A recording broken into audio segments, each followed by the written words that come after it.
হযরতে আব্বাস, হযরত আমির হামজা রাদিয়াল্লাহু তাআলা আনহুমা, এই দুইজন চাচা শুধুমাত্র জন্ম মানে নাই, আমির হামজার পুরা জীবনী পড়েছি। নবীর জন্মে এমন বেশি খুশি হয়েছিল হযরতে আব্বাসও, কিন্তু নবীর সিরাত মানতে গিয়ে এই দুইজন অগ্রণী ভূমিকা পালন করেছে জীবনের সর্বোচ্চ দিয়ে।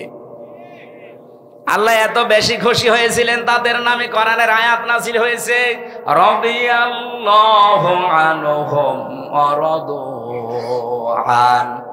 আমি আল্লাহ যেমন তাদের উপরে রাজি হয়ে গেছি, তারাও আমার আল্লাহর উপরে রাজি। যালিকা লিমান খাশিয়া রাব্বা। জোরে বলেন সুবহানাল্লাহ। কুষ্টিয়াবাসী অনেক বেশি ভালোবাসি আপনাদেরকে, মন থেকে হৃদয় দিয়ে কথাগুলো বলছি। এই সিরাতের মাসে, এই মিলাদের মাসে, জন্মের মাসে আপনি যদি শুধু জন্ম নিয়ে আনন্দে শেষ করে দেন, তার আদর্শ যদি আপনি না মানতে পারেন, আল্লাহর কসম আপনিও কিন্তু আবু লাহাব, আবু তালেবের মতো হয়ে যাবেন। আমরা মিলাদও মানি, সিরাতও মানি, কথা বলেন না কেন? আমরা মিলাদও মানি, সিরাতও মানি। এবার আপনি মানবেন কতটুকু সিরাতটা? একটা পর্যায়ে নিয়ে এসেছি আমি, সূরা আলে ইমরানের 31 নম্বর আয়াতে আমরা পেয়েছি। এই মাস আসলেই দেখবেন এই আয়াতটা বেশি পড়া হয়। কুল ইন কুনতুম তুহিব্বুনাল্লাহা ফাত্তাবিউনি ইউহিব্বুকুমুল্লাহ ওয়া ইয়াগফির লাকুম যুনুবাকুম আল্লাহু গফুরুর রহিম। এই একটু ভালো করে শুনবেন, এটা গতানুগতিক ভাবে না, এখান থেকে একটা শিক্ষা নিয়ে যাব আজ। ইবনে কাসির থেকে বলছি এইটা। নবী আপনি বলেন, যদি আল্লাহকে ভালোবাসি, এই কথা বলতে চাও, এই কথা বলতে চাই না আমরা? আল্লাহ তোমাকে ভালোবাসিয়ে দাবি আমাদের আছে না নেই? এই দাবি যারা করেন তাদেরকে আল্লাহ বলছেন, এ দাবি করার আগে সবাইকে একটা আদেশ দিলাম, ফাত্তাবিউনি, তারা যেন আপনার অনুসরণ করে, তারা যেন আপনাকে ভালোবাসে। কথা কিন্তু এই জায়গায় নেই। তাহলে আল্লাহ হাব্বন দিতেন, তাবন দিয়েছেন। তারা আপনাকে যেন অনুসরণ করে, অনুকরণ করে, আপনাকে দেখে দেখে চলে। এইটা যদি তারা করতে পারে, তাদের আমি আল্লাহকে ভালোবাসা লাগবে না, ইউহিব্বুকুমুল্লাহ, আমি নিজেই তাদেরকে ভালোবাসছি, বাসবো। এটা মোজারে, বর্তমান, ভবিষ্যৎ, প্রেজেন্ট, ফিউচার। কুষ্টিয়াবাসী এই আয়াত সে জন্মের পর থেকে আমরাও শুনছি। এবার আসেন তো এখান থেকে একটা তথ্য নিয়ে আসি। আল্লাহ পাক ইউহিব্বুকুমুল্লাহ দিয়েছেন, আপনাকে ভালোবাসা আল্লাহ এখন আরম্ভ করছে এবং ভবিষ্যতেও বাসবে, যদি আপনি নবীকে অনুসরণ করার সিদ্ধান্ত নিয়ে আপনি লেগে পড়েন। এবার আমার প্রশ্ন, নবীকে আপনি যে অনুসরণ করবেন, এটা কি আংশিক না পূর্ণাঙ্গ? বলেন বলেন, আপনি নিজের দিকে তাকিয়ে বলেন তো, আপনার অনুসরণ নবীজির হচ্ছে, এটা কি আংশিক না পূর্ণাঙ্গ? মাথা থেকে পা পর্যন্ত হয়তো আছে। পরিবারের দিকে তাকালে আপনার অনুসরণ আর নবীর মতো হয় না। পর্দা যে একটা ফরজ বিধান, এই জায়গায় অনেকের কিন্তু খামখেয়ালিপনা। এক কথা বলছেন না কেন? পরিবারের দিকে, সমাজের দিকে তাকান, রাষ্ট্রের দিকে তাকান, অর্থনীতির দিকে তাকান, রাজনীতির দিকে তাকান। একটা একটা করে যত জীবন আছে, কোন জায়গায় আপনার পূর্ণাঙ্গ অনুসরণ হচ্ছে, আপনি নিজের বিবেকের কাছে প্রশ্ন করেন। তাহলে আমার আল্লাহর প্রশ্ন ছিল, তোমরা যদি অনুসরণ করো নবীকে আংশিক, বলেন বলেন। বাস্তবে তো আমরা বহু দেখেছি যারা আংশিক অনুসরণ করেছে, তারা আল্লাহর এই ঘোষণা ছিল, ইউহিব্বুকুমুল্লাহ, নিজে আল্লাহ তাদের ভালোবাসবেন, ওয়া ইয়াগফির লাকুম যুনুবাকুম, আল্লাহ শুধু ভালোবেসে শেষ করে দেয় না, তাদের মাফ করে দেয়। কতটুকু? জামবন না যুনুব, বহু বছর। আপনার একটা গুনাহ আল্লাহ রাখবেন আর সব মাফ করে দেবে, যদি আপনি নবীকে অনুসরণ করার সিদ্ধান্ত নিতে পারেন। আংশিক না পূর্ণাঙ্গ? এ পৃথিবীতে বহু মানুষকে আমরা বললাম তারা আংশিক অনুসরণ করেছিল। আব্দুল্লাহ ইবনে উবাই, আপনি দেখবেন ওর পুরা জীবনী পড়ে আমি শুধু একটা ভুল পেয়েছি, বাকি কোন জায়গায় আমার দৃষ্টিতে ভুল ধরা পড়ে নাই। একদিন মসজিদে নববীতে নবীজি বললেন, আল্লাহর কাছে দুইটা নাম প্রিয়, একটা আব্দুল্লাহ আর একটা আব্দুর রহমান। ও পেছন দিক থেকে দৌড় দিয়ে বাড়িতে যেয়ে নিজের নাম পাল্টিয়ে রেখেছে আব্দুল্লাহ, ছেলের নাম পাল্টিয়ে দিয়েছে আব্দুল্লাহ, নাতি ছেলে ছিল তাও পাল্টিয়ে দিয়েছে তুইও আব্দুল্লাহ, বাবার নাম পাল্টিয়ে দিয়েছে আব্দুল্লাহ, 14 বংশ সব আব্দুল্লাহ। এবার আমার প্রশ্ন, নবীর কথা শোনার পরে মানতে দেরি করেছে কয় মিনিট? কি অনুসরণ করতো আপনি বলেন? শুনতে দেরি, মানতে দেরি ছিল না। কিন্তু এই লোকটা উহুদের ময়দানে যাবার সময় নবীজির পেছন দিক থেকে 300 মানুষ নিয়ে ভেগে গিয়েছিল।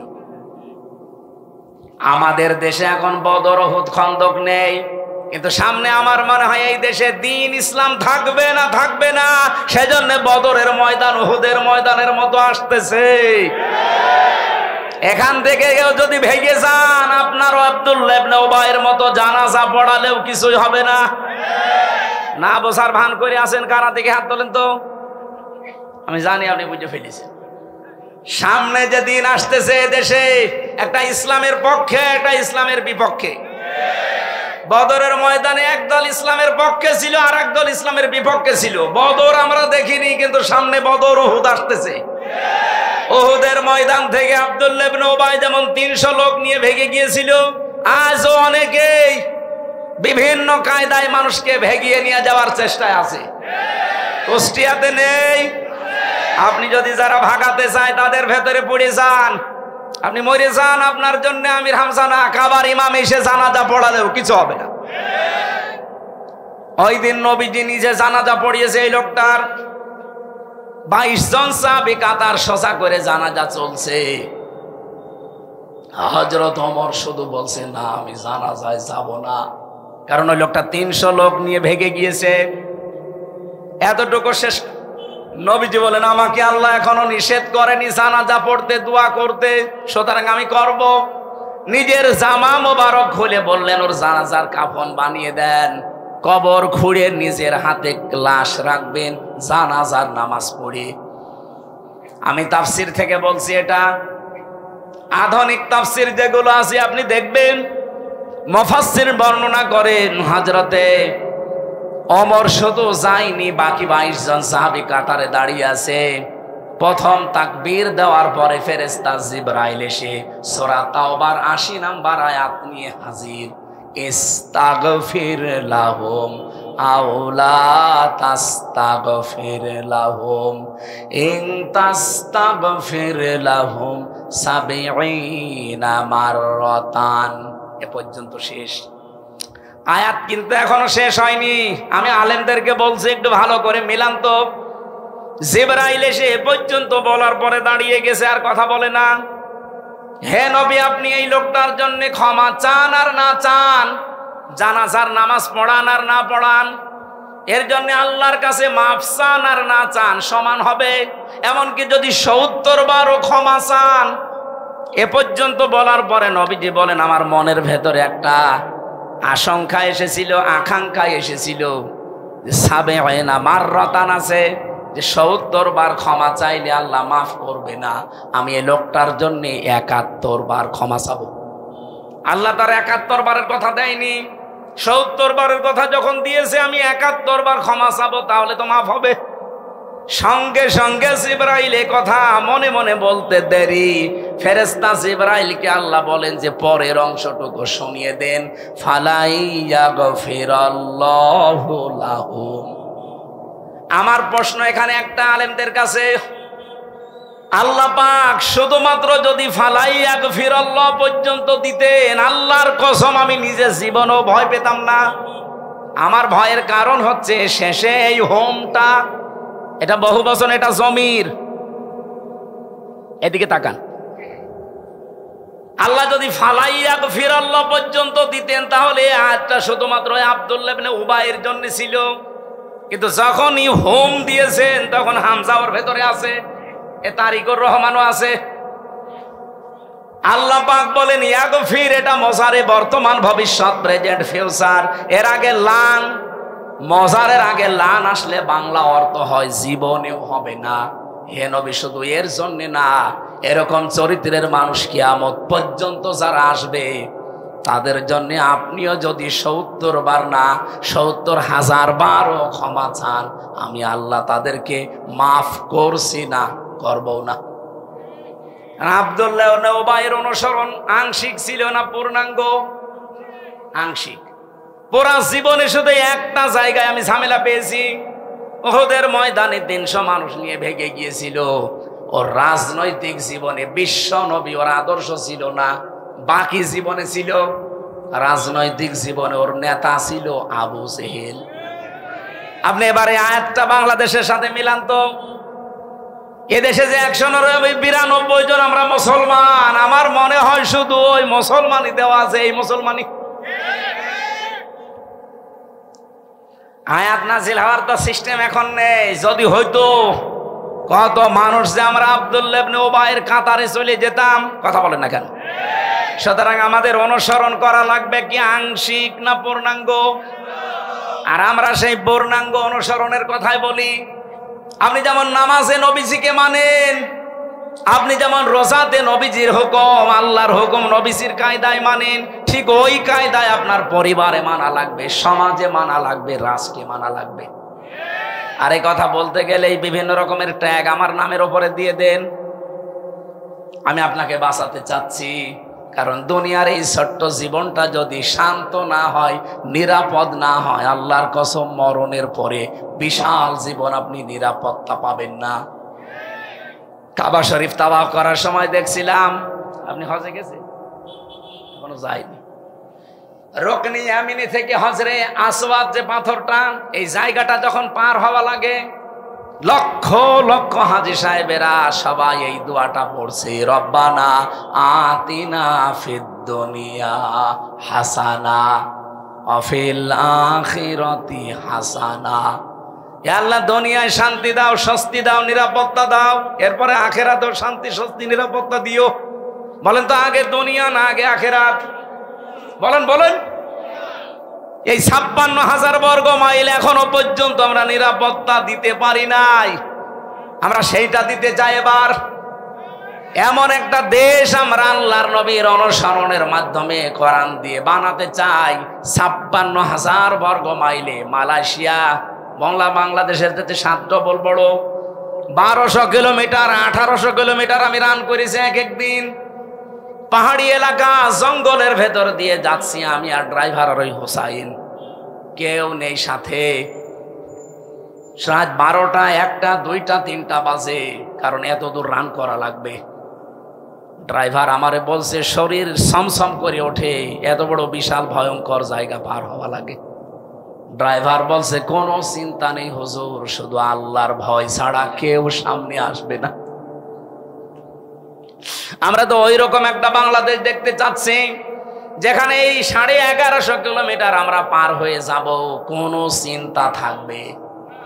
বলেন বলেন। আল্লাহর কসম, এটা বানানো সম্ভব। ইদা কানা উমারাউকুম খিয়ারুকুম, যখন তোমাদের এই জমিনে যারা নেতা, যারা দায়িত্বশীল, এই মানুষগুলো সর্বোত্তম চরিত্রের অধিকারী হবে। বাংলাদেশে এই ৫৪ বছরে কত এমপি হোস্টেল থেকে মেয়েদের কান্নার আওয়াজ পাওয়া গেছে। আমি এটা বানিয়ে বললাম? বলেন। ওয়াগনিয়াউকুম সামাহাউকুম, দেশের ধনী মানুষগুলো যখন দানশীল হবে। ওমরুকুম শুরা বাইনাকুম, পরিবার থেকে রাষ্ট্রের কাজ সব যখন পরামর্শের ভিত্তিতে করা হবে। ফাজহারুল আরদি খায়রুল লাকুম মিন বাতনিহা, নবীজি বলেন কবরে যাওয়া লাগবে না, এই জমিনটাই তোমাদের জন্য উত্তম, জান্নাতের মতো হয়ে যাবে। ওয়াইদা কানা উমারাউকুম শিরারুকুম, যখন এই জমিনের শাসক গোষ্ঠী, বিশেষ করে নেতা যারা দায়িত্বশীল, এরা চরিত্রহীন হয়ে যাবে, এরা খারাপ প্রকৃতির মানুষ হবে, এরা নষ্ট মানুষ হয়ে যাবে। ওয়াগনিয়াউকুম বুখালাউকুম, যখন জমিনের ধনী মানুষগুলো কৃপণ হয়ে দাঁড়াবে। ওয়ামরুকুম ইলা নিসাইকুম, যখন সব পরামর্শ মেয়েদের সাথে করে করা হবে। পরিবার থেকে রাষ্ট্র পর্যন্ত সব পরামর্শের কাজগুলো মেয়েদের সাথে করে হবে। ফাবাতনুল আরদি খায়রুল লাকুম মিন যহরিহা, আমি নবী বলছি তখন জমিনের উপরে আর থাকার দরকার নেই, কবরে চলে যাও, ভালো লাগবে। আমরা কবরে এখনই যেতে চাই না। হাদিসের এই দুইটা পাথের প্রথম পাঠটা তৈরি করার সময় এখন বাংলাদেশে চলে এসেছে। কথা বলেন না কেন? এদেশে এখন সত্যি যদি 300 এমপির ভেতরে 151 জন এবার আল্লাহর কসম যদি ইসলাম কোরআন বুকে নিয়ে যেতে পারে, এমন একটা দেশ আমাদেরকে উপহার দিতে পারবে, কিয়ামতের আগে দেশে ইসলামের কাছ থেকে কেউ নিতে পারবে না। এই জন্যই জালেমদের এত ভয়, এই জন্যই দাদাদের এত ভয়। দাদারা ভালো করে জানে যে একবার যদি দেশে ইসলাম রাষ্ট্রের ক্ষমতায় চলে যায়, আর ওদের যা চরিত্র, ওরা তো 1 বছরে 26 দিনে অলরেডি অনেক কিছু দেখিয়ে ফেলেছে। বাংলার মানুষ এখন বিশ্বাস করতে আরম্ভ করেছে। সুতরাং এরা যদি যেতে পারে, এদের যেমন কোন চরিত্রের খারাপ কিছু পাওয়া যায়নি, যদিও আমাদের অধিকাংশ দোষ মিথ্যা দেওয়া হয়। বাংলাদেশে 54 বছরে ইসলামের উপরে যত দোষ দিয়েছে ইসলাম পন্থীদের উপরে, সবগুলোই মিথ্যা বানোয়াট। তার ভেতরে একটা রক কাটা, এটা মিথ্যা কথা, ডাহা মিথ্যা কথা। রক কাটে যারা, তাদের নামে বদনাম নেই। যারা রক কাটা দেখলে আরো ভয় করে, তাদের নামে বদনাম। 14 বংশ যাদের রাজাকার, তাদের নামে এ দোষ নেই। শুধু আত্মীয়তা করে আমি ফেসে গেছি। 37 জন রাজাকার বাংলাদেশ জামাত ইসলামীতে, তাও ওদের বানানো রিপোর্ট অনুযায়ী। তারপরে 11 জন মরে গেছে। এরপরে কয়েকজন অসুস্থ, তাদের আর নড়াচড়ার ক্ষমতা নেই। আর যারা এই স্লোগান তোলে এখন, তাদের 1040 জন অলরেডি তাদের তালিকায় আছে রাজাকারের। হাজর যদি এসে বলে শুই যে তোর পেছনে বিশাল ফোঁটা, ওরে ছড়ানো দরকার নেই। আমার তো ফুটো একটা, আর ওর কত হাজার হাজার, ওর 1040টা ফুটো, আর আমার একটা নিয়ম ইতিহাস। সুতরাং এই বানোয়াট বিষয় সব ঢাকা পড়ে যাবে। আগামীতে একটু আসতে দেন সময়, যেহেতু আসতেছে, আমরা যদি কাজে লাগাতে না পারি, এই তো 54 বছর চলছে, 154 বছরও আপনি আর মুখ দেখাতে পারবেন না। আর আপনি না আর 100 বছর বাঁচলেন বলেন, যদি এই জমিনে দিন কায়েম না হয়, এভাবে শয়তানের তৈরি করা আইন দিয়ে চলতে থাকে, আপনি কি দিয়ে মুখ দেখাবেন কবরে? কারণ কবরে যতগুলো প্রশ্ন, নামাজের প্রশ্ন নেই, রোজার প্রশ্ন নেই, যাকাতের প্রশ্ন নেই, সবগুলো প্রশ্ন আপনি দেখেন এই জমিনের উপরে এই বিষয়গুলো নিয়ে তৈরি করা। মার রব্বুকা, তোমার রব কে ছিল? রবের 19টা অর্থ হয়। সামারাইজ করে যদি 5টা বলতে হয়, তার প্রথম অর্থ রব মানে লালন পালনকারী, রব মানে সৃষ্টিকর্তা, রব মানে আইনদাতা। আপনি যদি কবরে বলেও ফেলেন যে আমার রব আল্লাহ, ফেরেশতা কিন্তু এক চড়ে দাঁত মুখ যা আছে সব করে ফেলবে, বলবে রব আল্লাহ মানে, রবের যে অর্থ মানে রব মানে আইনদাতা। একটা আইন চলতো, কি বলবেন আপনি? কিছু বলতে পারবেন না। 2 নম্বরে যে লোকটাকে দেখানো হবে যে মান হাজার রজুল, এই লোকটা কে ছিল? আপনি যদি বলেন হাজা নাবিজ্জনা মুহাম্মাদুর রাসূলুল্লাহ, ইনি আমাদের নবী ছিল। নবী মানে কি?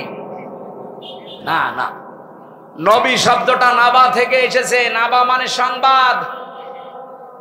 আপনি দেখবেন সংবাদ লিখতে গেলে ইংরেজিতে 4টা অক্ষর লাগে।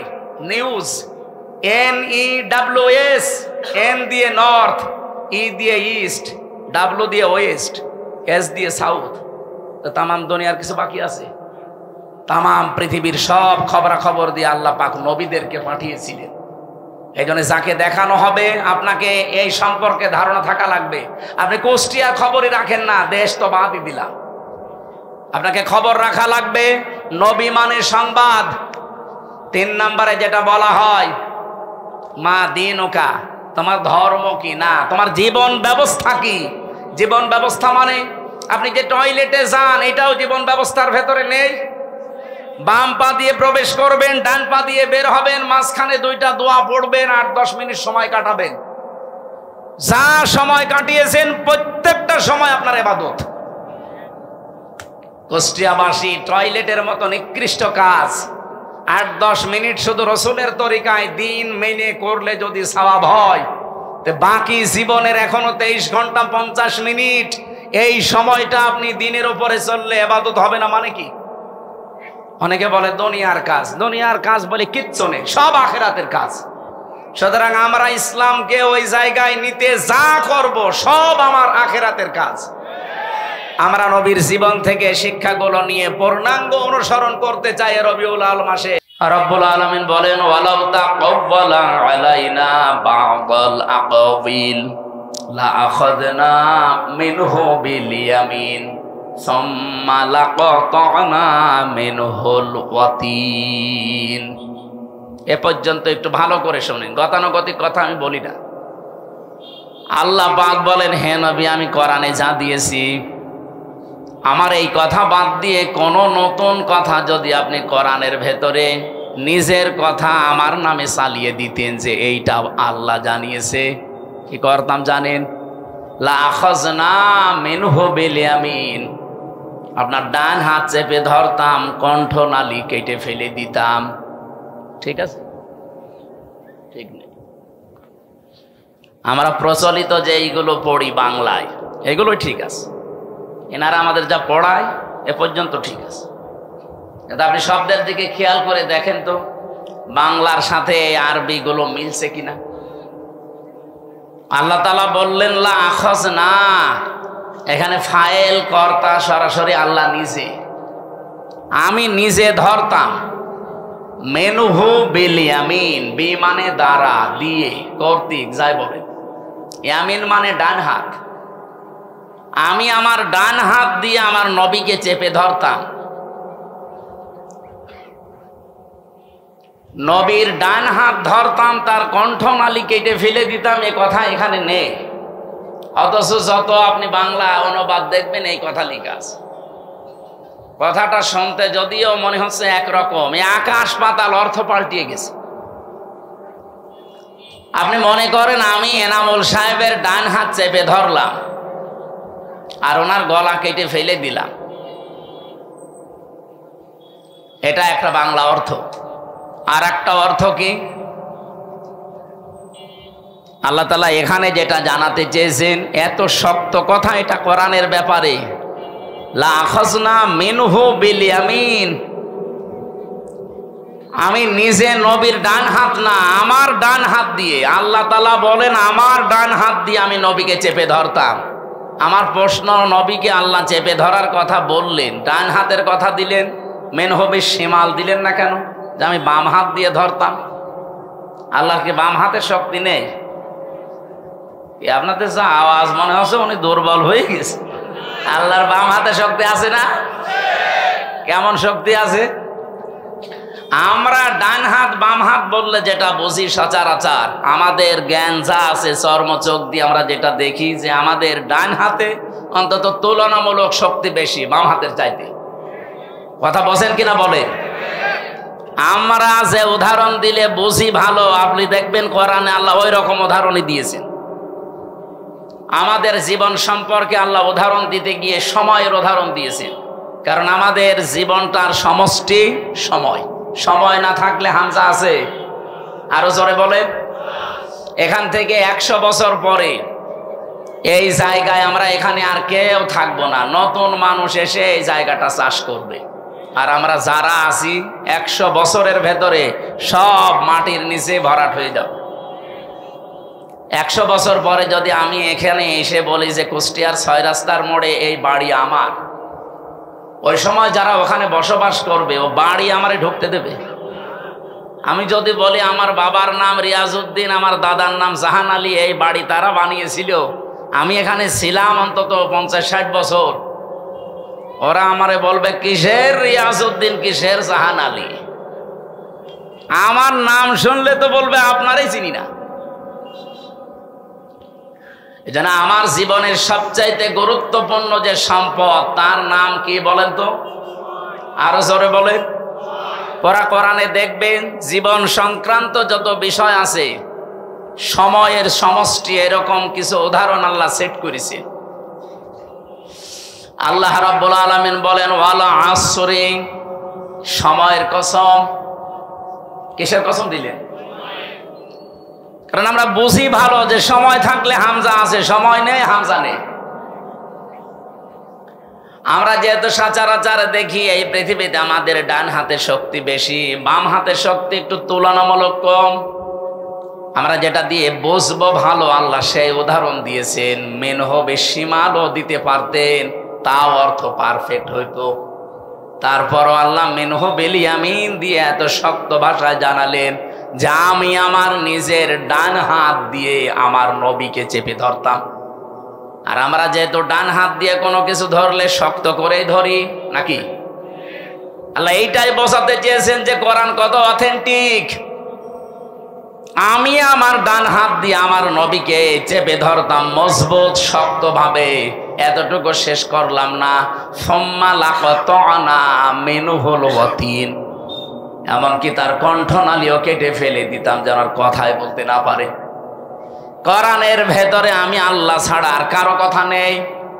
এমনকি ফামা মিনকুম মিন আহাদিন আনহু হাজিজিন, এ বিষয়ে আমাকে নিষেধ করা কোন শক্তি পৃথিবীতে আসমানে কারো নেই। এত বড় কঠিন কথা বলার পরেও দেখি আমাদের এই দেশে বহু মানুষ কোরআনের ব্যাপারে নিজের মতামত তুলে ধরে কথা বলে। এর আগে একজন বলছিল নাকি যে লাকুম দীনুকুম ওয়ালিয়া দীন, রাহুল বুখারী। একটা কথা হইল, কথা হচ্ছে কোরআনের, আপনি বুখারী শরীফ বলে চালিয়ে দিচ্ছে। নবীজি যদি কোরআনের ভেতরে কোনো কথা চালিয়ে দেয়, তাই তার ডান হাত না তাকে চেপে ধরে ডান হাত দিয়ে তার কণ্ঠনালী কেটে ফেলার কথা। এত বড় কঠিন হুঁশিয়ারি, আর সেই জায়গায় বুখারী শরীফের হাদিস আপনি কোরআন বলে চালিয়ে দিচ্ছেন। কোরআনের আয়াত বুখারী শরীফ বলে চালাচ্ছে। আমার মনে হয় যদি ওহী নাজিল হওয়ার সিস্টেম থাকতো, ওই মহিলার সব কাটা পড়ে যেত, যে যেই বলে সেই কথা যে লাকুম দীনুকুম ওয়ালিয়া দীন, রাহুল বুখারী। আমরা কোরআনের ব্যাপারে যে কথাগুলো এখন থেকে তাহলে শুনবো, কোনো সন্দেহ নেই এর ভেতরে একটা শব্দ আজ পর্যন্ত ওলট পালট হয়নি, কিয়ামত পর্যন্ত হবেও না। এইরকম একটা কিতাব শোনার জন্য আমরা বসে আছি, যে কিতাবের একটা অক্ষর শুনলে পড়লে 10টা নেকি হয়। কয়টা? আরো জোরে বলেন। ইন্নাল্লাযী লাইসা ফি জাওফিহি শাইউম মিনাল কোরআনি কাল বাইতিল খরিব, যে মানুষের অন্তরের ভেতরে কোরআন নেই, কোরআনের আলো নেই, জ্ঞান নেই, ওটা মানুষের অন্তরই না, ওটা উজাড় গৃহ, শয়তানের ঘর। আপনি চিন্তা করতে পারেন নবীজিও কত শক্ত কথা বললেন। আজ 54 বছরে যারা বাংলাদেশে দায়িত্ব পালন করেছে, আপনি দেখেন অধিকাংশগুলোর ভেতরে কোরআনের আলো, জ্ঞান, নূর ছিল না। এই জন্য আমাদের কপাল ওইভাবে উঠতে পারেনি। মা আনজালনা আলাইকাল কোরআন লিতাশকা, হে নবী কোরআন আপনাকে আমি এই জন্য দেইনি যে আপনি মার খাবেন, না খেয়ে থাকবেন, আপনি হতাশায় থাকবেন না। কোরআন আমি দিয়েছি এ পৃথিবীতে আপনি উপরে উঠবেন। আর 54 বছরে আমরা এখনো ওই জায়গায় যেতে পারি না। 21 বছরে মালয়েশিয়া যেখানে চলে গেছে, আমি পুরা এলাকা ঘুরেছি মালয়েশিয়া, বাংলাদেশের চাইতে প্রায় 7 ডবল বড় দেশটা, বিশাল দেশ। 2003 সালেও তারা এইভাবে দাঁড়াতে পারে না, আমাদের মতো ছিল। অথচ এই যে 21-22 বছরে তারা দেশটাকে আজ বিশ্বের বুকে যদি 20টা দেশ উন্নত থাকে, মালয়েশিয়া একটা। সিঙ্গাপুর এ তো আরো খারাপ ছিল পর্যায়ে, তাদের চারিদিকে শুধু সাগর বেষ্টিত।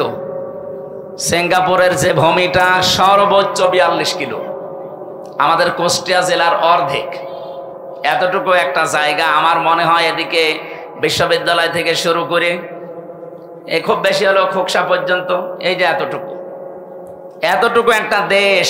তামাম পৃথিবীতে যদি 10টা দেশ আপনাকে গণনা করা লাগে উন্নত, তাহলে সিঙ্গাপুর ধরা লাগবে। আপনি টের পাচ্ছেন তারা মাছ ধরে খেত, এই যে জেলে বলে না বাংলায়, মাছ ধরে খায়, এদের কি বলে? জেলে। ওরা ওই ছিল। পুরা মালয়েশিয়ার যত ময়লা সব ভাগাড় হিসাবে তারা ব্যবহার করতো এলাকাকে। এই যে মাছ এবং গরু, ছাগল, মহিষ এগুলো জবাই করে করে রক্ত, এই ময়লাগুলো সব এখানে ফেলা, এই জায়গা ছিল সিঙ্গাপুর। তো তারা আজ সততার কারণে, তাদের তো আর ইমান নেই, 100 জনের 95 জন তারা অমুসলিম, মাত্র 5 জন মুসলমান সেখানে। কিন্তু দাঁড়িয়ে যাওয়ার পেছনে আমি কারণ দেখেছি শুধু তাদের সততা, এবং তারা মানুষকে ধোঁকা দেয় না। আমরা এই দেশে এই দুইটা জিনিস যদি এস্টাবলিশ করতে পারি, যে এই দেশে আমরা যারা আসবো সামনে সততা নিয়ে আসতে চাই, আর সততা তৈরি হয় পৃথিবীতে উৎকৃষ্ট মানের সততা এই কোরআনের জ্ঞানের দ্বারা। কিসের দ্বারা বলেন তো? বাংলাদেশে বিশেষ করে আমি তো এ দেশের প্রায় থানায় 630টা থানায় আমি গেছি, আমি দেখেছি একটা জিনিস ঝামেলা আছে এই দেশে, এদেশে আর ভারতে। আমরা এই রবিউল আউয়াল মাস আসলে নবীর মহব্বতে এমন অবস্থা তৈরি হয়ে যায় আমাদের, বিশেষ করে চট্টগ্রাম আর সিলেটের মানুষের। এরা আয়াত পড়ে বেশিরভাগ সূরা মায়েদার এই 9 নম্বর আয়াতটা, 15 নম্বর আয়াতটার শেষের অংশটা বেশি পড়া হয়। قد جاءكم من الله نور وكتاب مبين, অবশ্যই আল্লাহর পক্ষ থেকে তোমাদের কাছে এসেছে স্পষ্ট নূর, কিতাব। এখানে তারা ব্যাখ্যা করতে গিয়ে আমি দেখেছি বিশেষ করে চট্টগ্রাম আর সিলেটের মানুষেরা তারা বলতে চায় এখানে নূর মানে মুহাম্মদুর রাসূলুল্লাহ আর কিতাব মানে কোরআন শরীফ।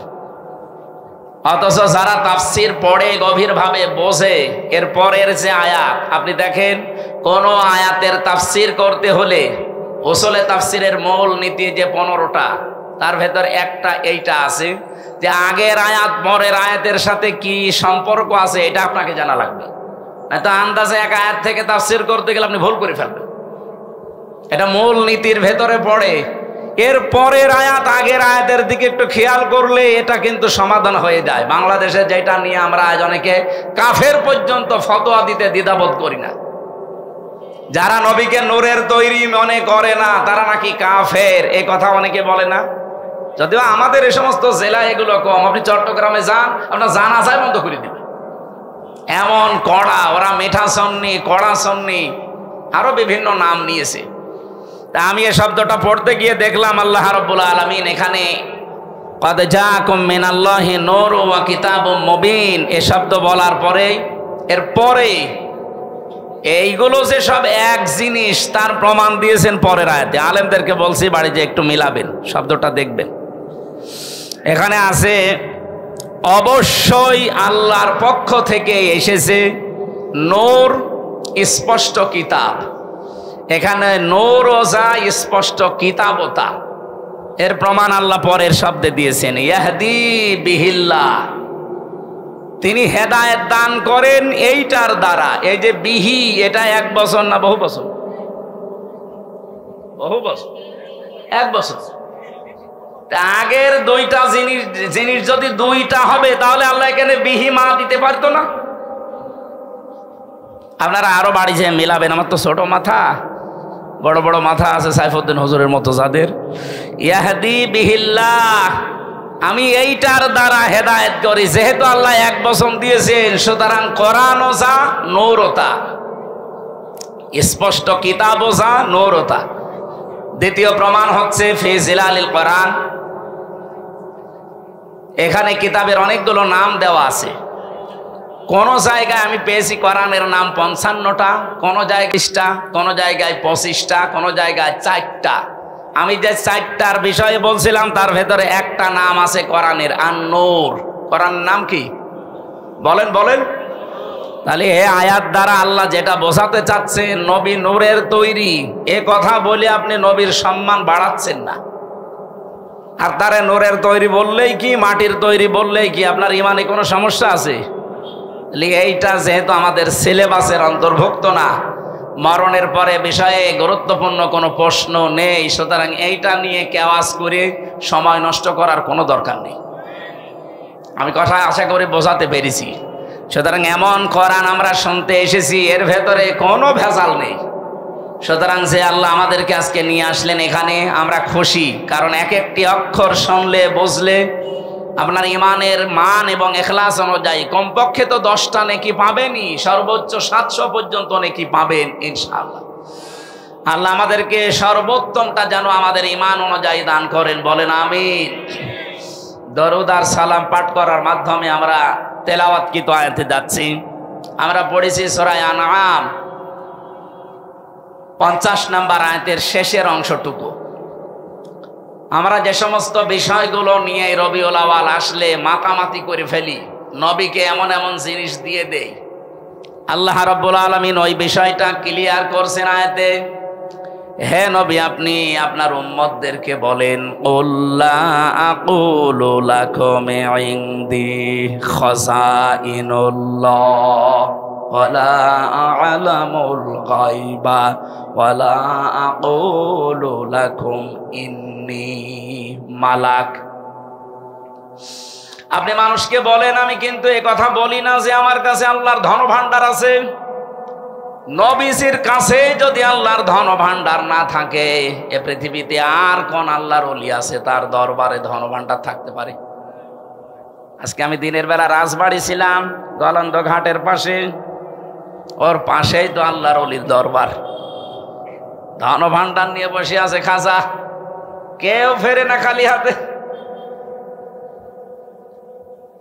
নবীজিকে আল্লাহ পরিষ্কার ভাষায় জানিয়েছেন, নবী আপনি বলেন আমার কাছে আল্লাহর ধন ভাণ্ডার আছে, আমি এই কথা বলি না। বলেন তো আল্লাহর পরে যার স্থান, তার কাছে যদি এটা না থাকে, কোন মহামানবের কাছে থাকতে পারে? সুতরাং এটা যে পুরাটা বানোয়াট, মিথ্যা, ধোঁকাবাজি, প্রতারণা, এটা আপনাকে বিশ্বাস করা লাগবে। আমি নিচে নামতে পারলাম না আপনাদের কারণে। 2 নম্বরে ওয়ালা আ'লামুল গায়বা, আমি এ কথা বলি না যে আমি গায়েব জানি। গায়েব জানা এ বিষয়টা শুধুমাত্র এখতিয়ার কার? আল্লাহ যতটুকু জানিয়েছে অতটুকু ছাড়া অদৃশ্যের খবর কেউ জানে না। কত ভণ্ড আজকে বাংলাদেশে, বিশেষ করে সাংস্কৃতিক রাজধানী কুষ্টিয়ায়ও আছে। ওরা কত কিছু দেখে বলে দেয় যে এই আছে। কুষ্টিয়ার স্টেশনে যান, কোর্ট স্টেশনে আল্লাহর ওলি বসে আছে, হাত দেখে বলে ফেলে যে আপনার 3 বউ হবে। আমি বিশ্ববিদ্যালয়ে প্রথমে যখন এসেছিলাম, ওই সময় তো কুষ্টিয়ায় আমি নতুন, আমি ছোটবেলা থেকে চুয়াডাঙ্গা, বরিশাল এই সমস্ত জেলায়। 10 সালে আমার কুষ্টিয়ায় প্রবেশ করা। ওই সময় একজন স্টেশনে বসতো, হাত দেখে মানুষের ভাগ্য বলে দিত। আমি ওই সময় একবার দেখিয়েছিলাম, আমি তো ছাত্র, আমার এই যে মাঝখানে 3টা দাগ দেখে বলছে আপনার 3 বউ হবে। এই যে ইনার নাতি আমার ঘরে, যাক ওই সময় তারও 1 বছর পরে আমার বিয়ে হয়েছে। সেই একটাই তো আছে, আমার তো এখনো এই ভাগ্যের রেখার সাথে মেলে না। মেলবে কিনা আমি জানি না, মেলার দরকার নেই। সুতরাং এই হাত দেখে যারা উল্টাপাল্টা কথা এগুলো বলে, ওদের ভাগ্যের পরিবর্তন ওরা করে নিতে পারে না। বিশ্বাস করেন এগুলো সব ধোঁকা। এই যে পাথর দিয়ে যারা ব্যবসা করে, লিটন দেওয়ান চিশতি ঢাকার পান্ত পথে প্রায় 5 লাখ টাকা ভাড়া ওই ঘরটার, আর ও পাথরের ব্যবসা করে ওই দোকান ভাড়া দেয়, রাজার হালে চলে। এত দলিল দেওয়ার পরেও দেশের মানুষ এখনো পর্যন্ত সচেতন হয় না। আমি এই যে 8-9 দিন আগে এসেছি কাবা শরীফ থেকে। কাবায় যে পাথরটা, এটা জান্নাতের পাথর, কিন্তু এই পাথরের কোনো ক্ষমতা নেই। যারা বলে যে এখানে চমা দিলে গোনা সব শুষে নেয়, আমি অথেন্টিক হাদিস পাইনি। যারা পেয়েছেন একটু দেখাবেন তো। না পেয়েছেন আপনি? গোনা শুষে নেয় এরকম কথা তো আমি পেলাম না। কোথায় পেয়েছে আল্লাহ জানে। হযরত ওমর মাঝে মাঝেই পাথরের দিকে তাকিয়ে একটা ছড়ি বা লাঠি নিয়ে বলতেন, পাথর, আমি শুধু দেখেছিলাম যে নবীজি তোমাকে চুমা দিয়েছে, এই কারণে তোমারে চুমা দেই। তুমি আমার ভালো করতে পারো না, মন্দও করতে পারো না। আমি যদি দেখতাম যে নবীজি তোমাকে চুমা দেয়নি, আমি জীবনে তোমারে চুমা দিতাম না, এবং কি এই কাবা ঘরের সাথে থাকতেও দিতাম না। লাঠি দিয়ে পিটিয়ে টুকরা টুকরা করে ফেলতাম। আপনি চিন্তা করেছেন কোন পাথরকে কথা বলছে খলিফা হযরত ওমর। আর আমরা লিটন দেওয়ান চিশতির পাথর নিয়ে পাগল হয়ে আছি। সুতরাং এই যে 50,000, 1 লাখ, 2 লাখ, 5 লাখ টাকা দিয়ে পাথর কিনে বিভিন্ন রোগ শোক থেকে মুক্ত হওয়ার জন্য যারা আন্দাজে ধারণায় আছেন, এগুলো সব বানোয়াট, ধোঁকাবাজি। পাথরের কোনো ক্ষমতা আছে? বলেন বলেন। আমার মনে হয়, যদিও এটা বলা ঠিক হচ্ছে কিনা জানি না, অনেকের গায়ে লাগতে পারে, এই যে তাবিজ ঝুলিয়ে রাখেন বিভিন্ন অধিকাংশ আলেমের মতে তাবিজ ঝোলানো পর্যন্ত এটা শিরিকের পর্যায়। আমার মনে হয় এটা যাদের হাতে আছে, এই যে মাজায় আছে, বিভিন্ন জায়গায় টাঙিয়ে রেখেছেন গলা সহ, এখনই খুলে ফেলে দেন। পরা কোরআনে 13 জায়গায় আল্লাহ এরকম আয়াত দিয়েছেন, আলাইসাল্লাহু বিকাফিন আবদা, আমি কি আমার বান্দার জন্য যথেষ্ট না যে ও তাবিজ নেওয়া লাগবে? অমা কন্যা আনিল খালকি গাফিলিন, আমি আমার কোন সৃষ্টি সম্পর্কে গাফেল না যে তোমার তাবিজ নিয়ে আমার কাছে আসা লাগবে। আকালা রব্বুকুম উদউনি আস্তাজিব লাকুম, আমাকে ডাকো আমি আল্লাহ ডাকের সাড়া দিয়ে দেব। ওয়াইদা সালাকা ইবাদি আননি ফাইন্নি করিব, আমার সম্পর্কে জিজ্ঞাসা করলে বলবা আমি শাহরগের চাইতেও নিকটে। নাহানু আকরাবু ইলাইহি মিন হাবলিল ওয়ারিদ। ওরা কোরআনে আমি এরকম 13 জায়গায় একই আয়াত পেয়েছি। আল্লাহ পাক এবং বান্দার মাঝখানে কোনো দালাল, কোনো মাধ্যম, মিডিয়া কিচ্ছু লাগবে না। সরাসরি আপনি ডাকবেন, আল্লাহকে সাড়া দেবে আমার মাবুদ। বলেন সুবহানাল্লাহ। কুষ্টিয়াবাসী গায়েবের খবর একমাত্র কে জানে বলেন? আরো জোরে। অন্য কেউ জানে এ কথা বিশ্বাস আমরা করব আর না? কত মানুষ এখন বের হচ্ছে, আশার বাণী দিয়ে তাদেরকে ফোলাচ্ছে হাওয়া দিয়ে, যে তোর কোনো চিন্তা নেই, তুই সামনে চলে এসেছিস। আপনি জানলেন কি করে? 1 ঘন্টা পরে কি হবে সে খবর আপনার কাছে নেই, অথচ ফেব্রুয়ারির 12 তারিখে কি হবে ও বলে ফেলছে।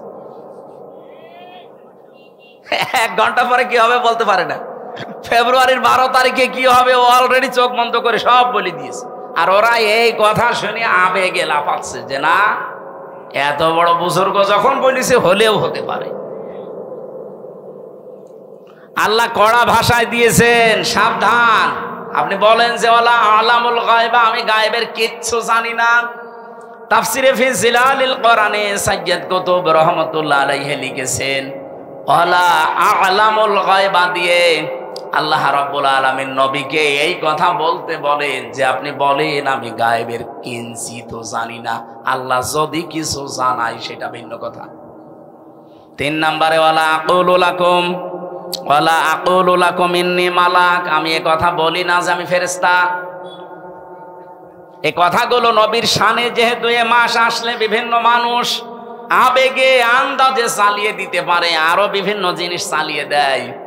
আল্লাহ পাক এগুলো আমাদেরকে জানিয়ে এই কথায় প্রমাণ করতে চেয়েছেন, নবী আপনি বলেন হ্যাঁ আমি তোমাদেরকে কি শোনাই তোমরা জানো, ইন আত্তাবিউ ইল্লা মা ইউহা ইলাইয়া, আমি শুধুমাত্র অনুসরণ করি যতটুকু আল্লাহ আমাকে ওহী করে জানায় অতটুকু। কুল হাল ইস্তাবিল আ'মা ওয়াল বাসীর, বলেন যারা চক্ষুষ্মান এবং যারা অন্ধ, যারা ভালো এবং মন্দ পথে আছে তারা কি দুইজনে সমান? আফালা তাতাফাক্কারুন, এরপরেও কি তোমরা চিন্তা ভাবনা করবা না? এতটুকু বাংলা অর্থ ছিল। এবার আসেন তো, যেহেতু সিরাতের মাস আরম্ভ হয়েছে, নবীজির জন্মের মাস আসে, আমরা সিরাত মাহফিল দিয়ে থাকি, মিলাদ মাহফিল দিয়ে থাকি।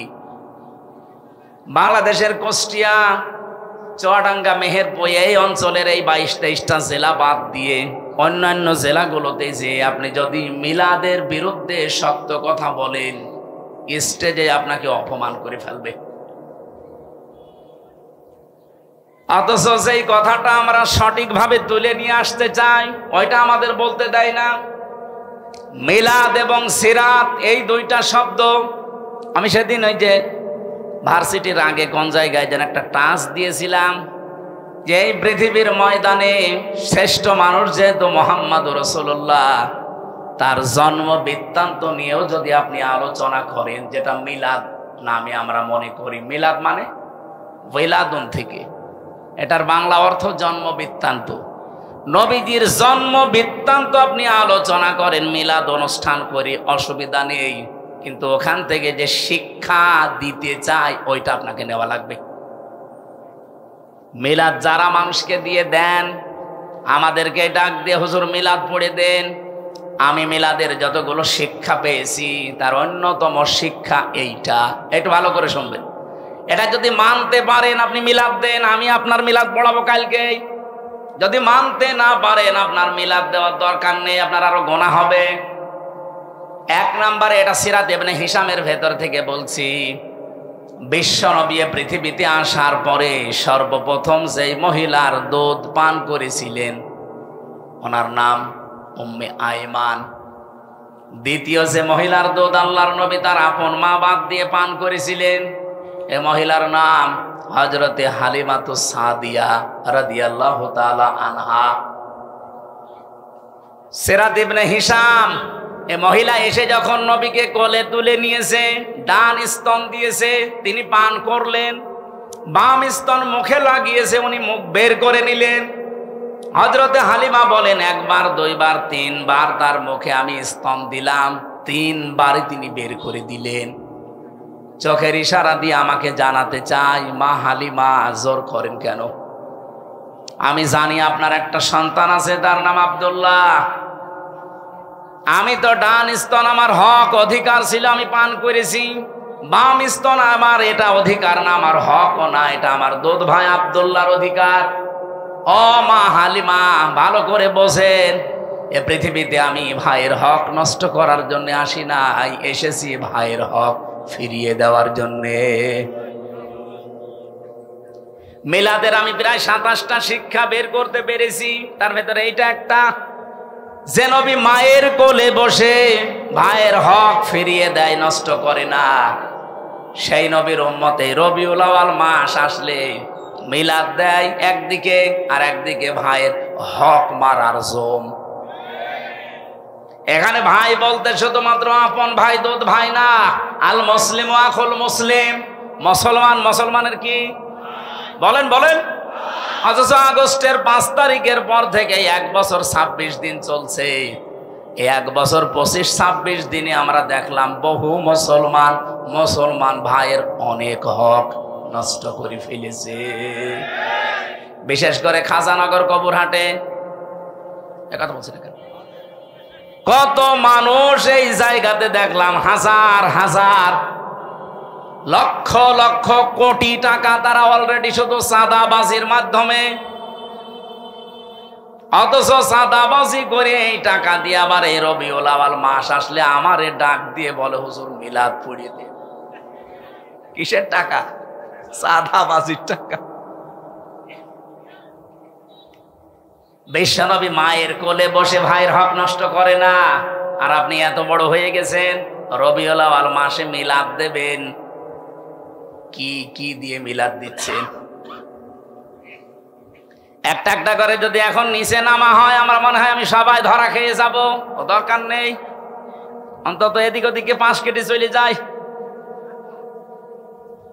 এবার আমার প্রশ্ন, এই পৃথিবীতে বিশ্ব নবী আসার পর থেকে আজকের এই দিন পর্যন্ত বহু মানুষ নবীর শুধু মিলাদ, জন্ম এইটা মেনেছে, খুশি হয়েছে, বেজার হয়েছে, কিন্তু নবীর আদর্শ যেটা, সিরাত যেটা, তার জীবনী যেটা, শুধু জন্ম বৃত্তান্ত না, তার জীবনী, এই কথাগুলো যখনই তাদেরকে মানতে বলা হয়, এ মানুষগুলো শুধু মিলাদ মানতে রাজি, সিরাত মানতে রাজি না।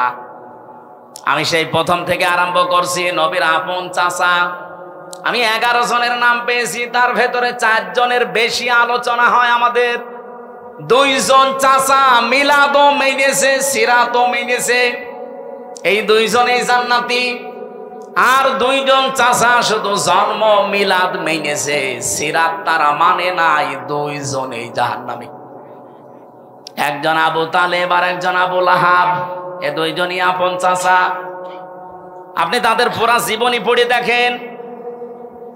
আমি তো আবু লাহাবের পুরা জীবন পড়েছি, আবু তালেবেরও জীবন পড়েছি। ওরা নবীর মিলাদে, জন্মে এত খুশি ছিল, নিজের কাজের মেয়ে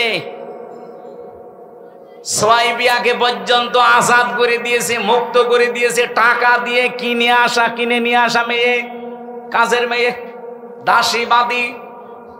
এত খুশি হয়েছে নবীর জন্মে যে আমার ভাই আব্দুল্লাহ নেই, আমার ভাইয়ের ঘরে একটা সন্তান এসেছে, এই খুশির সংবাদ দেওয়ার কারণে আমি তোরে মুক্ত করে দিলাম।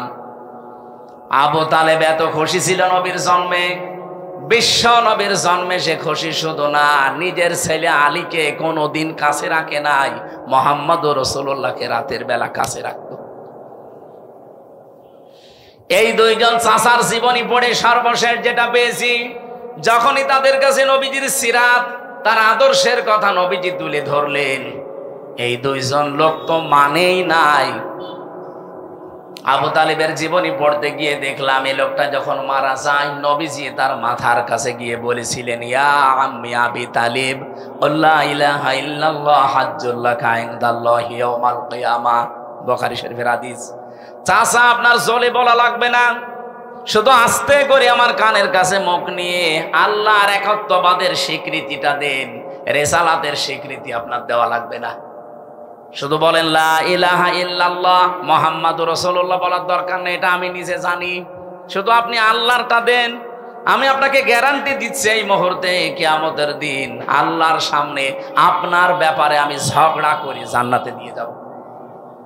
পাশে দাঁড়িয়েছিল আবু জেহেল, আবু সুফিয়ান। ডাক দিয়ে বলে, নেতা পড়বা, সারা জীবন বাপ দাদার ধর্ম মানলে এখন নতুন ধর্ম অনুসরণ করে কলঙ্কিত হবা। মানুষ তোমাকে কাপুরুষ বলবে, ভীরু বলবে, সারা পৃথিবীতে একটা বদনাম হয়ে যাবে তোমার। ও আর পড়ে নাই। ডাক দিয়ে বলে, মোহাম্মদ ভাতিজা আমার, তোমাকে আমি ভালোবাসি। তোমার সেই জন্মের দিন থেকে আজকের এ পর্যন্ত আমি তোমার পেছনে আছি, কিন্তু তোমার এই আদর্শটা আমি মানতে পারলাম না। তোমার নিয়ে আসা এই আদর্শ মেনে নিলে আমি মারা যাব, এখন মানুষ আমার বদনাম বের করবে, তুমি আমারে মাফ করে দিও। বলেন তো, মাফ করার মালিক কি নবীজি না আল্লাহ?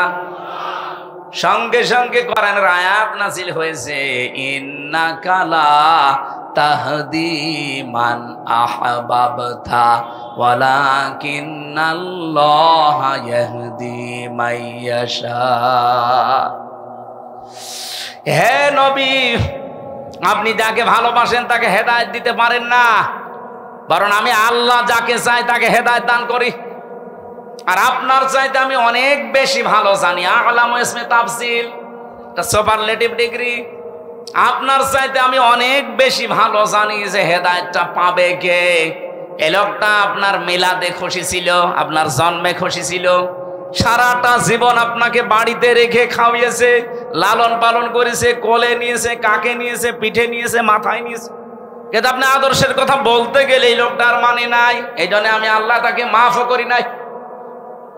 এরপরেও হাদিসের শেষ অংশে আছে, নবীজি নিজে আবু তালিবের কবরের পাশে দাঁড়িয়ে বলেছিলেন, আল্লাহ আমার চাচা আবু তালিবকে মাফ করে দেন।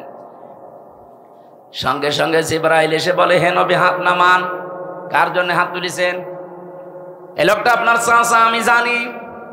আল্লাহ পাক আমাকে পাঠিয়েছে, লোকটা আপনার চাচা, আল্লাহ ভালো করে জানে, কিন্তু লোকটা তো মুশরিক।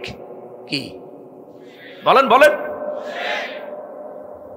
সূরা তাওবার 113 নম্বর আয়াত নাযিল হয় ওই সময়, মা কানা লিন-নাবিয়্যি ওয়াল্লাযীনা আমানু আইয়াস্তাগফিরু লিল মুশরিকিন ওয়ালাউ কানু উলি কুরবা ইলা আখিরি আয়াত। কোন নবীর জন্য এটা শোভনীয় না, জায়েজ না, উচিত না।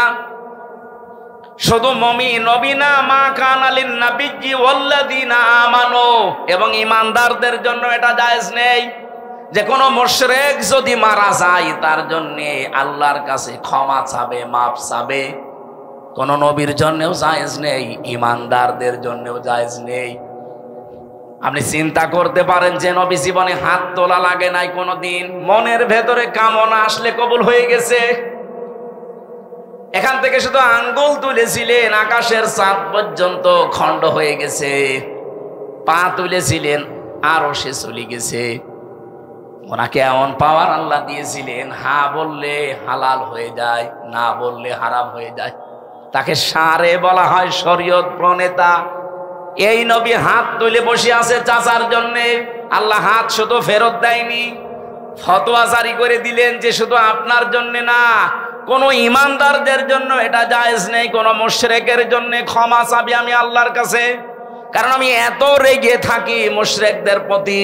ওয়াকাদিমনা ইলা মা আমিলু মিন আমালিন ফাজআলনাহু হাবাআম মানসুরা।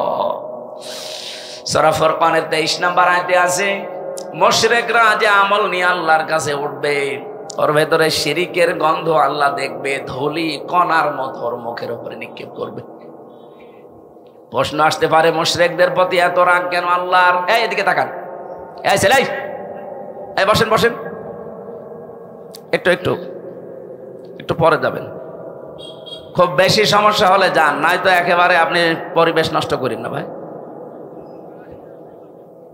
এই এদিকে তাকান ভাই। মুশরিকদের প্রতি আল্লাহর এত বেশি রাগ হওয়ার কারণ কি?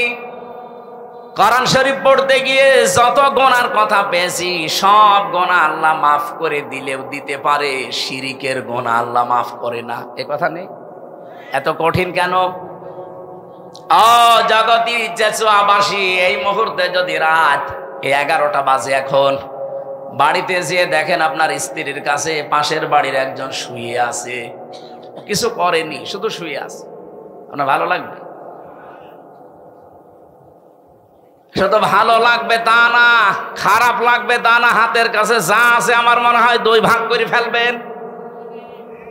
আপনি কি করেন স্ত্রীর জন্য এমন? 22 বছর 25 বছর একটা মেয়েকে বিয়ে করে তাকে আপনি শুধু ভরণ পোষণ দিয়েছেন, এই তার জীবন দেননি, তাকে সুস্থ থাকার জন্য যা লাগে আপনি তাও দেননি। এগুলো সব দেয় কে? ওই বীর্য থেকে এ পর্যন্ত বানিয়েছে, পুরাটা দায়িত্ব আমার আল্লাহর। আপনি তো 22 বছরে 25 বছরে বানানোটা পেয়েছেন। আপনি 22 বছরের পরে পেয়েই যদি আপনার এত অধিকার হয় স্ত্রীর উপরে কিছু জিনিস দেওয়ার মাধ্যমে, সেই বীর্য থেকে শুরু করে আমির হামজা পর্যন্ত যিনি বানিয়েছে, আমার বাবা মা শুধু বিছানায় ছিল, এতটুকুই শেষ।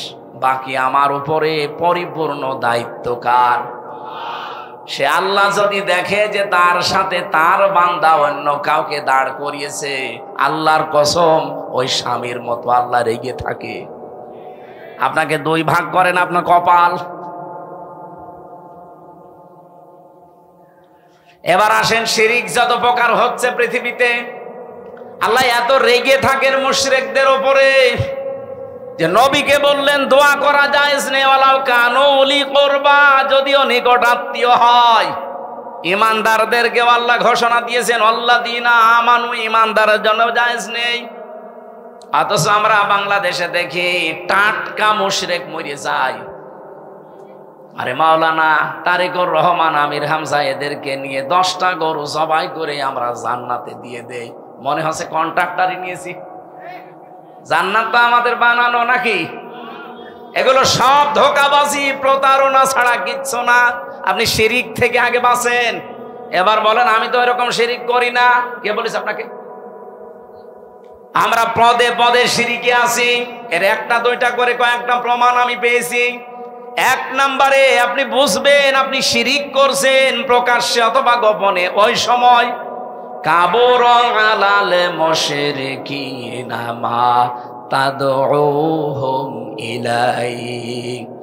হে নবী, আপনি জমিনে দিন কায়েমের কথা বলছেন, মত পার্থক্য করতে আপনি নিষেধ করছেন এ বিষয়ে, কিন্তু আপনার এই ঘোষণা শোনার পরে সবচাইতে বেশি খারাপ লাগবে, কষ্ট লাগবে, মন খারাপ হবে তাদের যারা মুশরিক। সুতরাং বাংলাদেশে আমরা যারা দিন কায়েমের কথা বলি, আল্লাহর এই জমিন বানিয়েছেন তিনি, হুকুমও চলবে তার, এই কথা বললে রাজনীতির মনে করে বিভিন্ন রকমের দোষ আমাদের উপরে চাপিয়ে যারা আসতে চান না, আপনি বিশ্বাস করতে পারেন আপনার দ্বারা কোনো শিরিক হচ্ছে। আপনি অলরেডি মুশরিক হয়ে গেছেন, তাছাড়া তো আপনার কাছে খারাপ লাগার কথা না। এদেশে এখন প্রায় 18 কোটি মানুষ, 7 কোটি 20 লাখের একটা টার্গেট আমি পেয়েছি একটা জরিপে। এই 7 কোটি 20 লক্ষ মানুষ এখন বলছে আমরা এই দেশে রাষ্ট্রীয়ভাবে ইসলাম দিন কায়েম এটা চাই। এই মানুষগুলো আমার মনে হয় এরা প্রকাশ্যে গোপনে শিরিক থেকে অলরেডি মুক্ত। বাকি যারা আছেন, আপনার কাছে যদি দিন কায়েমের কথা বললে, আল্লাহর বিধানের কথাগুলো বললে আপনার মন খারাপ হয়, কষ্ট লাগে, আপনার রাগ হয়, বুঝবেন আপনি যে কোনো ভাবে শিরিকের সাথে জড়িত। সূরা সূরার 13 নম্বর আয়াতের মাঝের অংশে এটা আছে, আপনি বাড়িতে মিলিয়ে দেখেন আপনি আসলে শিরিক করছেন কিনা। দ্বিতীয় নম্বরে, যারা শিরিক করেন প্রকাশ্য গোপনে, এই মানুষগুলো ভয় পায় না। এই পৃথিবীতে যেহেতু আল্লাহর বানানো জমিনটা হুকুম চলবে তার ঘোষণা তিনি দিয়েছেন, আলা লাহুল খালকু ওয়াল আমরু। জমিন যার, বিধান চলবে তার। কথা বলেন না কেন?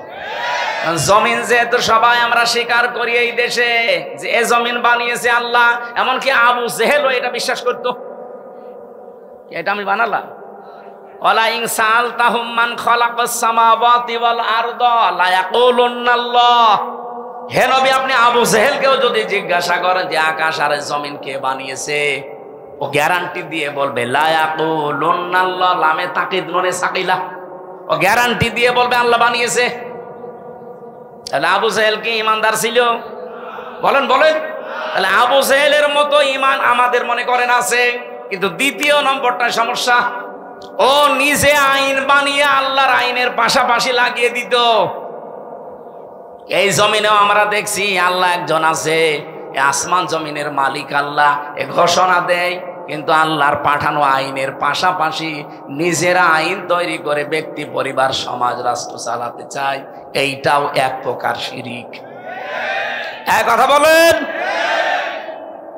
শয়তান আপনাকে জীবনেও কোনোদিন এসে বলবে না যে এই পাথরের মূর্তি এটার পূজা কর, জীবনেও বলবে না। শয়তান অত পাগল না, কারণ শয়তান জানে যে কথা যদি আমি এনামুল হককে বলি, ও জীবনেও এই কাজ করবে না। কিন্তু শিরিক যেহেতু করানো লাগবে, এমন একটা বিষয় আপনাকে ঢুকিয়ে দেবে, আপনি ওই রকম পাথরের মূর্তি পূজা করার মতো শিরিক নিয়েই কিয়ামতে উঠবেন। আল্লাহ বানিয়েছে জমিন, আইন চলবে তার।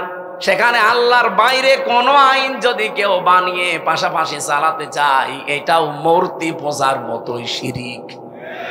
আর এই জমিনে এটা চলছে, চলছে না?